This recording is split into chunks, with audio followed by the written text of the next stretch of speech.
Perkenalkan, nama saya Nabilan Putri. Di video ini saya akan membahas satu isu yang menurut saya makin relevan tiap hari, yaitu bagaimana peran pemerintah, regulasi, dan komunitas menentukan apakah transformasi digital di perbankan berjalan secara etis dan berkelanjutan, atau justru menimbulkan risiko baru bagi nasabah.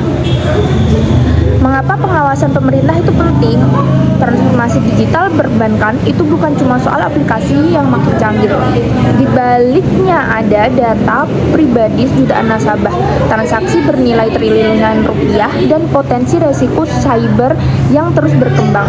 Disinilah pengawasan pemerintah juga krusial.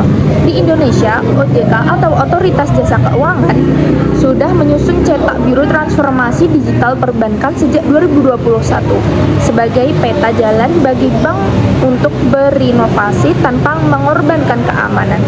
Ini kemudian diperkuat lewat POJK nomor 21 tahun 2023 tentang layanan digital oleh bank umum yang mengatur bagaimana bank boleh bekerja sama dengan mitra teknologi.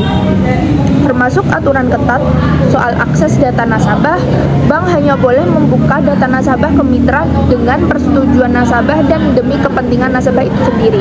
Ada juga POJK nomor 22 tahun 2023 tentang perlindungan konsumen yang memastikan nasabah punya hak jelas kalau terjadi kerugian akibat sistem digital bank. Menurut saya, tanpa regulasi seperti ini, inovasi perbankan bisa berjalan terlalu cepat dibandingkan kesiapan perlindungan konsumennya.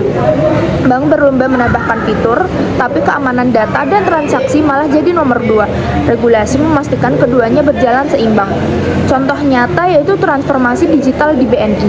Sebagai contoh konkret, kita bisa lihat BNI yang meluncurkan Wonder by BNI, sebuah super app yang menggabungkan berbagai layanan finansial, transfer, tabungan, investasi, pinjaman, sekaligus layanan non-finansial seperti pembayaran e-commerce dalam satu aplikasi ini.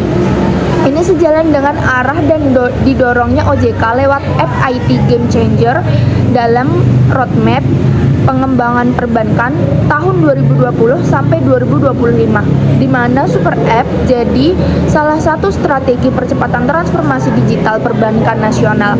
Bank lain seperti Brimo dari BRI dan BCA Mobile dari BCA juga mengikuti pola serupa.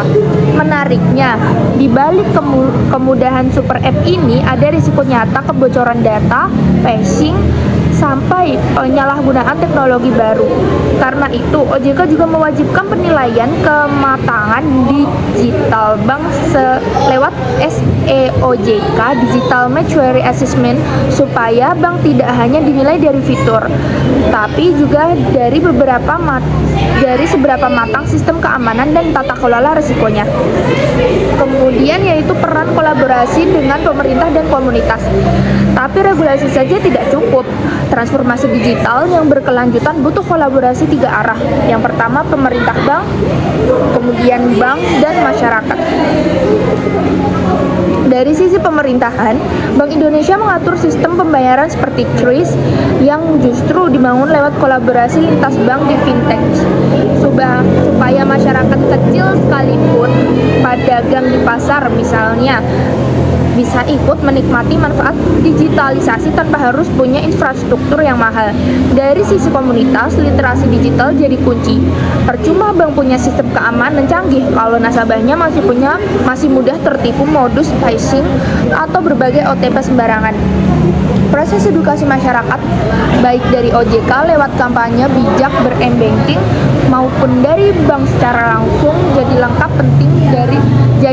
pelengkap penting dari regulasi yang sudah ada. Menurut saya pribadi, transformasi digital perbankan yang etis dan berkelanjutan itu ibarat 3 kaki yang menopang satu meja. Pemerintah menyediakan aturan main yang adil dan aman, bank menghadirkan inovasi yang bertanggung jawab, dan masyarakat berperan aktif menjaga dirinya sendiri lewat literasi digital.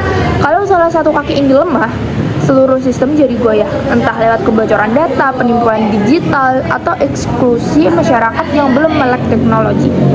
Itu dari pandangan saya. Terima kasih.